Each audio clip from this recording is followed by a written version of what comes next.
Alright, so we're here, we're going to install these LED switchbacks for the RAV4. This is from a company called SyneticUSA. They're from eBay.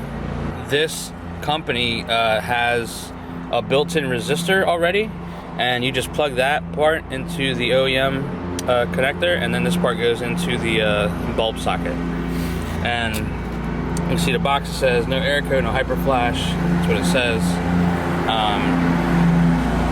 Yeah, so let's go ahead and get this installed.